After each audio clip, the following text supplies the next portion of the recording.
Hello friends, welcome to my channel united tutorial. चलिए शुरू करते हैं आज का हमारा ट्यूटोरियल। टुवर्ड्स ग्रीन एनर्जी, यह टॉपिक हमारा चालू है। इसमें हमने अब तक क्या क्या देखा? जनरेशन ऑफ इलेक्ट्रिक एनर्जी देखा, फिर हमने थर्मल पावर प्लांट देखा, यानी कि energy generation based on the thermal energy. उसके बाद न्यूक्लियर पावर प्लांट देखा, और आज के ट्यूटोरियल में हम क्या देखने वाले हैं? Power plant based on energy of natural gas, जो नैसर्गिक वायु की एनर्जी होती है उसके आधार पे जो विद्युत निर्मित केंद्र है वो आज हम देखने वाले हैं। और हम क्या देखेंगे? जो हमने अब तक इलेक्ट्रिक जनरेशन के माध्यम देखे, जैसे thermal power plant, nuclear power plant, और आज जो हम देखने वाले power plant based on energy of natural gas, उसका और इन्वायरमेंट का क्या संबंध है, उसका असर इन्वायरमेंट पे क्या होता है, जो हमने इलेक्ट्रिक जनरेशन देखा उससे इन्वायरमेंट को क्या हानि पहुंचती है वो हम देखने वाले हैं। और हमें ग्रीन एनर्जी की आवश्यकता क्यों है? हमारे चैप्टर का नाम ही है टूवर्ड्स ग्रीन एनर्जी, लेकिन हमने ग्रीन एनर्जी क्या है अब तक नहीं पता हमें।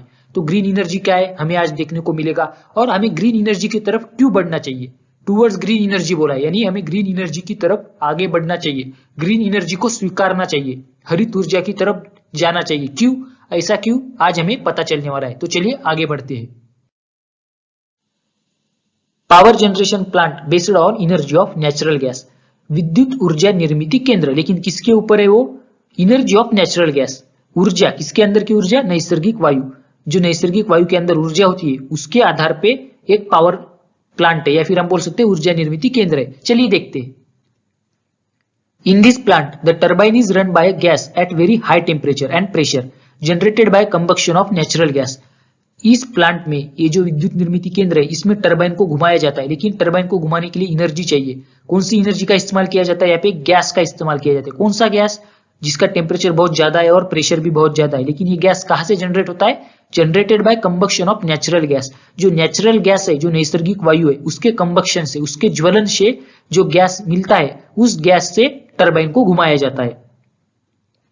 देखिए आपको यहाँ पे दिख रहा होगा, compressor for pressurised air, combustion chamber, gas turbine, generator, electric energy, natural gas, ये सब क्या है? ये arrangement in power plant based on energy of natural gas, यानी पावर प्लांट के अंदर किस तरीके की अरेंजमेंट है आपको दिखाई गई है। Compressor for pressurised air, compressor दिखाया गया है जहां पे हवा का दाब बहुत ज्यादा होता है। उसके बाद कंबक्शन चेंबर है, कंबक्शन चेंबर मतलब हम क्या बोल सकते हैं? ज्वलन kappa.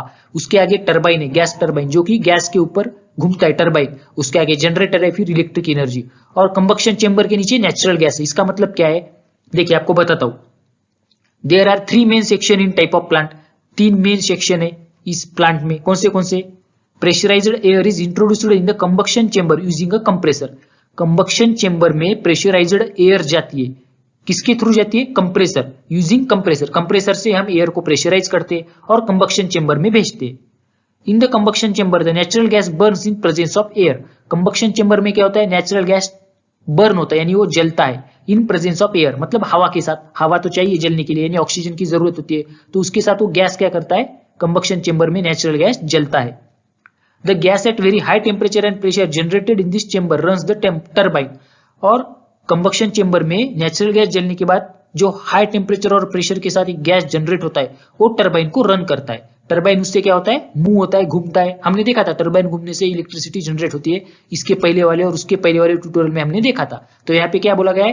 Pressurised air is introduced in the combustion chamber using compressor. In the combustion chamber the natural gas burns in the presence of the air. The gas at very high temperature and pressure generated in this chamber runs the turbine. The turbine then drives the generator to produce electricity. और उसके बाद क्या होता है? Turbine से generator में क्या होती है? इलेक्ट्रिसिटी प्रोड्यूस होती है।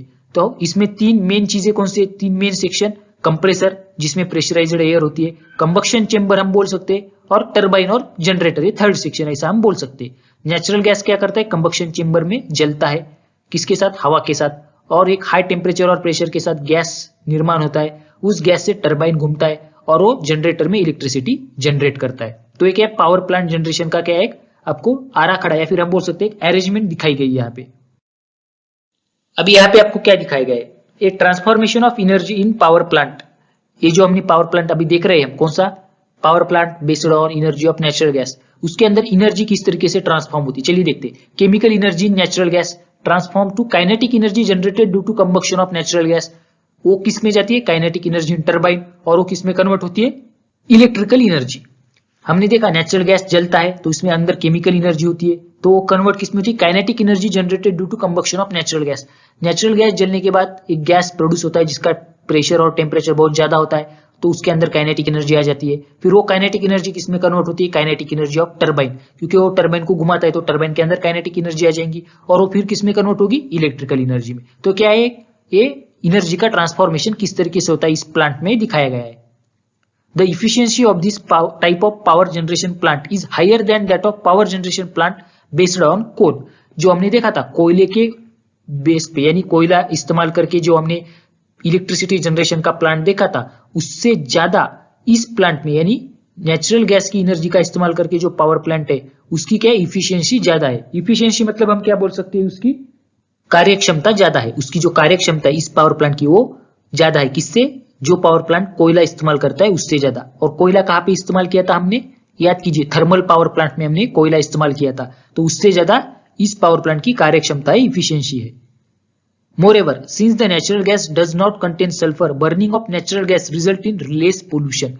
क्या बोला गया है, और ऊपर से नेचुरल गैस में सल्फर नहीं होता, नैसर्गिक वायु में सल्फर नहीं होता, तो उसकी वजह से जब नेचुरल गैस जलता है तो उससे पोल्यूशन भी कम होता है, बहुत कम होता है। कोयला जलने के बाद जितना पोल्यूशन होता है या फिर जो फॉसिल फ्यूल्स होते हैं उनके जलने के बाद जितना पोल्यूशन होता है उससे बहुत कम पोल्यूशन नेचुरल गैस के जलने के बाद होता है। तो एक यहाँ पे फायदा है इस पावर प्लांट का कि पोल्यूशन कम हो रहा है। अब चलिए देखते हैं ये पावर प्लांट एक्चुअल में किस तरीके से है।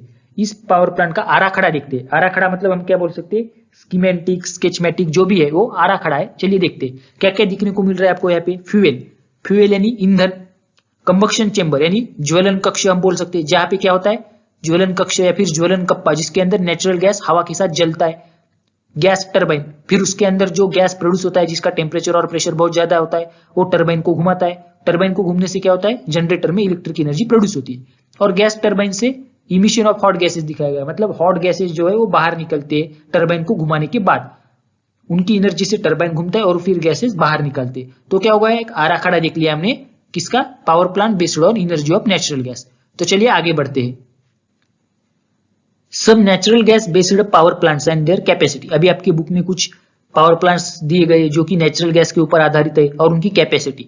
पहला तो कौन सा है, समरल कोटा आंध्र प्रदेश में है, उसकी कैपेसिटी मेगावाट में दी गई है, 2620 मेगावाट उसकी कैपेसिटी। दूसरा अंजनवेल जो कि महाराष्ट्र में है, उसकी 2220 मेगावाट कैपेसिटी है। तीसरा कौन सा है, बवाना जो दिल्ली में है, जिसकी 1500 कैपेसिटी है। फिर है कोंडापल्ली जो कि आंध्र प्रदेश में है, जिसकी 1466 मेगावाट कैपेसिटी है। तो ये जनरल नॉलेज के लिए भी ये इंपॉर्टेंट चीज है, तो आपको ये याद रखना है या फिर आप नोट डाउन करके ले सकते हो। चलिए आगे देखते हैं।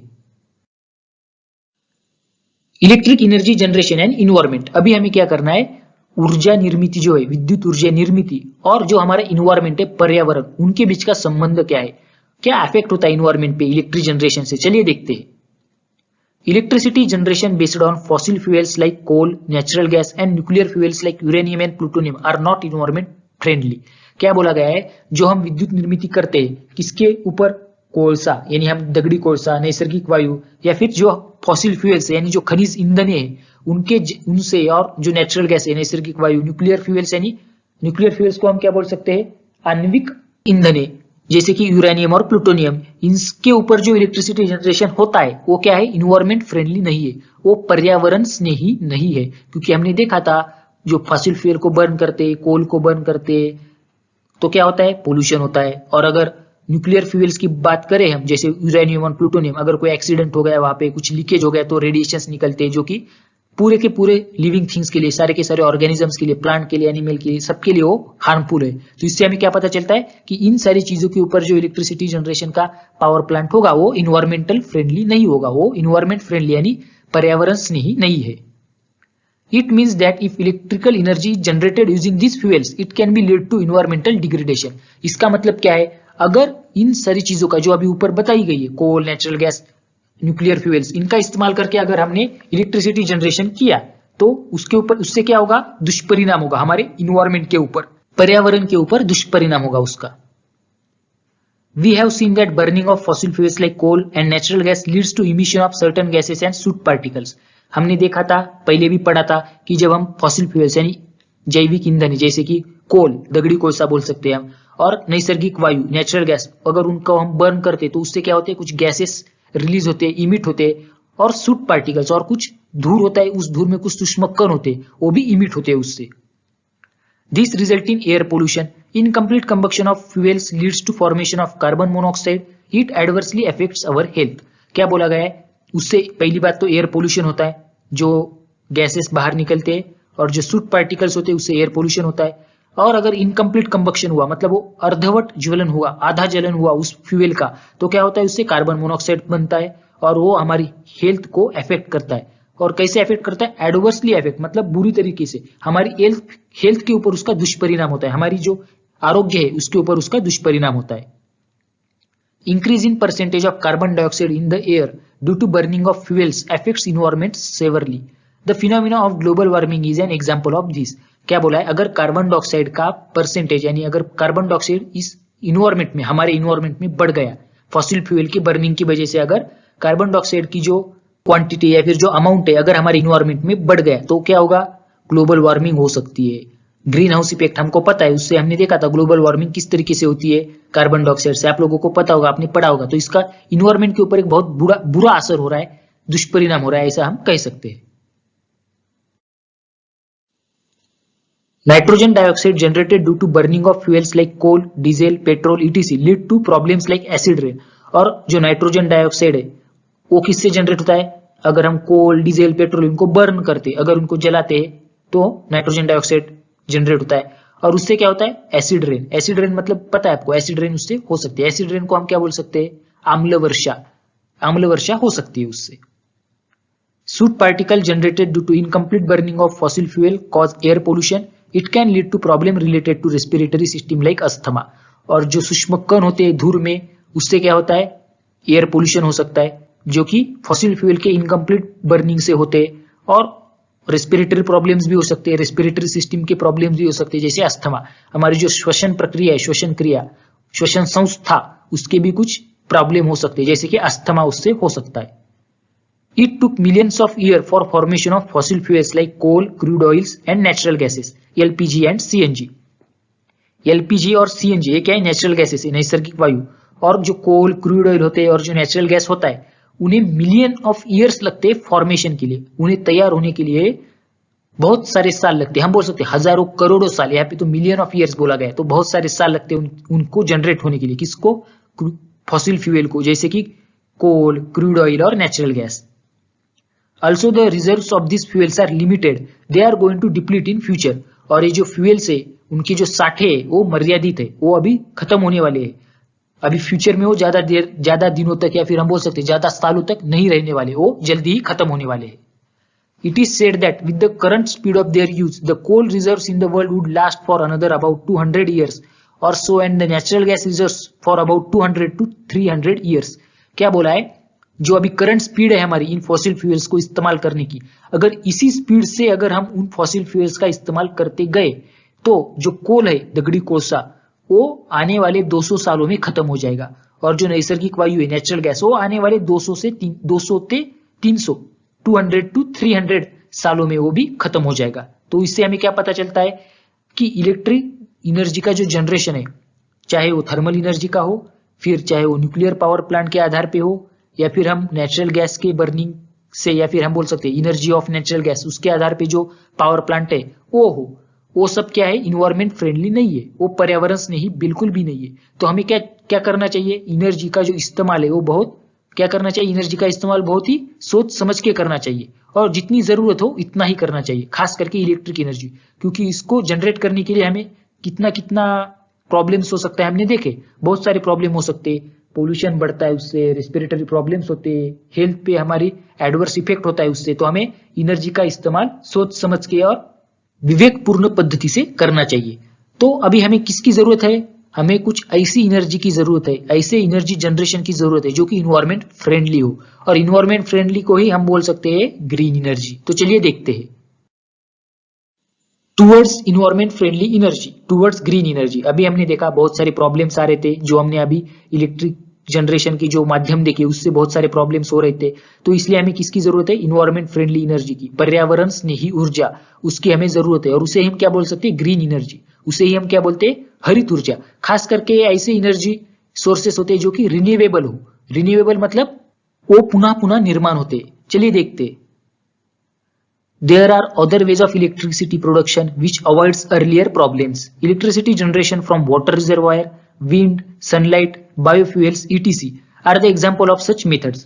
क्या बोला गया है कि अभी हमने जो प्रॉब्लम देखे इलेक्ट्रिसिटी प्रोडक्शन में वो हम अवॉइड कर सकते, उन्हें हम रोक सकते। किस तरीके से? अगर हम इलेक्ट्रिसिटी जनरेट करें किससे? वाटर रिजर्वायर से। अगर हम जल साठा जो होता है उससे, या फिर विंड यानी वारा, सनलाइट यानी सौर ऊर्जा हम बोल सकते हैं। बायोफ्यूल्स, बायोफ्यूल्स का मतलब हम क्या बोल सकते हैं? जैविक ईंधन। इससे हम क्या कर सकते हैं? इलेक्ट्रिसिटी जनरेट कर सकते हैं, और जो हमने अभी प्रॉब्लम्स देखे उसे हम अवॉइड कर सकते हैं, उसे हम रोक सकते हैं। The energy sources used in such options that is water reservoir, wind, sunlight, biofuels are never ending, that is perpetual. Perpetual क्या बोला है? जो एनर्जी सोर्स है, जो ऊर्जा स्रोत है, जो अभी हमने देखे कौन से? वाटर रिजर्वायर, विंड, सनलाइट, इसमें जो भी एनर्जी सोर्सेस है वो क्या है? रिन्यूएबल है, या फिर हम बोल सकते हैं वो नेवर एंडिंग है, वो कभी खत्म नहीं होने वाले, वो पुनः पुनः निर्माण होते, कभी भी खत्म नहीं होते। परपेचुअल है वो, मतलब कभी भी खत्म नहीं होते, नेवर एंडिंग है। Moreover, use of these sources do not lead to environment problems discussed earlier. Therefore, electricity generation through these sources can be called environment friendly. We can also call the energy generated by these processes as green energy. अभी हमने देखा कि जो problem हमने पिछली वाली slide में discuss किए थे, जो कि thermal power plant, nuclear power plant और power plant based on energy of natural gas, उसकी वजह से हो रहे थे, वो अगर हम ऊपर वाली एनर्जी जो वाटर रिजर्वायर से, विंड से, सनलाइट से हमें मिलती है, उससे नहीं होने वाले वो सारे प्रॉब्लम्स। तो इसलिए हम इन एनर्जीज को क्या बोल सकते हैं? इन सोर्सेस को हम क्या बोल सकते हैं? इन्वायरमेंट फ्रेंडली, पर्यावरण स्नेही। या फिर उससे जो एनर्जी जनरेट होगी उससे हम क्या बोलेंगे? ग्रीन एनर्जी, हरित ऊर्जा हम उसे बोल सकते हैं। Looking at the problems in electricity generation using fuels like coal, natural gas and nuclear fuels, the world is now heading towards environment friendly energy, that is green energy. जो problem किससे हो रहे?